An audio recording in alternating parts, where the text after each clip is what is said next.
Welcome to my series of learning A Course in Miracles.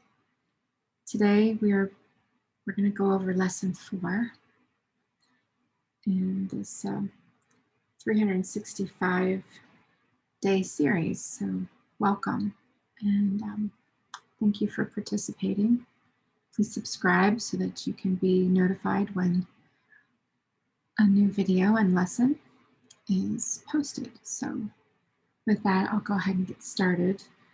A little introduction of what A Course in Miracles is. It's a theoretical foundation. It's setting a framework to make the exercises meaningful. Yet in doing these exercises, the goal of the course will be possible. An untrained mind can accomplish nothing, is the thought behind this. And the exercises are very simple. They do not require a great deal of time. Do set aside some time during the day, like maybe the same time of day. If not, that's okay. It's no big deal where and how you do it. The idea is to not do more than one of these lessons per day.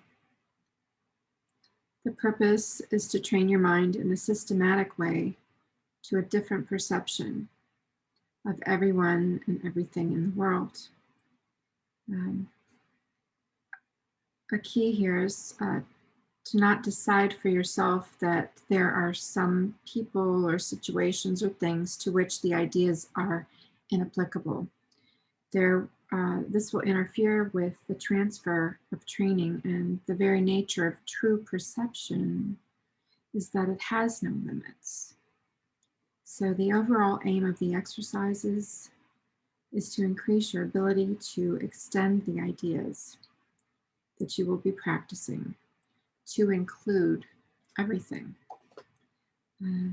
This will require no effort on your part. The exercises themselves meet the conditions necessary for this kind of transfer. So some of the ideas that will be presented you may find hard to believe or startling. You're asked to not judge them. There's no judgment here. Simply just do them.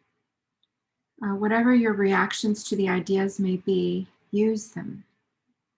Nothing more than that is required. And with that, lesson 4. Quote, "These thoughts do not mean anything. They are like the things I see in this room, on this street, from this window, in this place."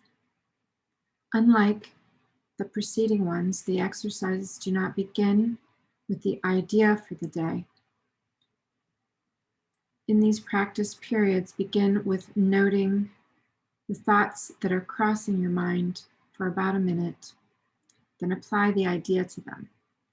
If you are already aware of unhappy thoughts, use them as subjects for the idea. Do not, however, select only the thoughts you think are bad. You will find, if you train yourself to look at your thoughts, that they represent such a mixture that, in a sense, none of them can be called good or bad. This is why they do not mean anything. In selecting the subjects for this application of today's idea, the usual specificity is required. Do not be afraid to use good thoughts as well as bad. None of them represents your real thoughts, which are being covered up by them. The good ones are but shadows of what lies beyond, and the shadows make sight difficult. The bad ones are blocks to sight and make seeing impossible. You do not want either. In using your thoughts for application of the idea for today, identify each thought by the central figure or event it contains. For example, quote, "This is the thought about blank," does not mean anything. It is like the things I see in this room, on the street, and so on. You can also use the idea for a particular thought that you recognize as harmful. This practice is useful, but it is not a substitute for the more random procedures to be followed for the exercises. Do not, however, examine your mind for more than a minute or so. Lesson 4, quote, "These thoughts do not mean anything. They are like the things I see in this room, on this street, from this window, in this place."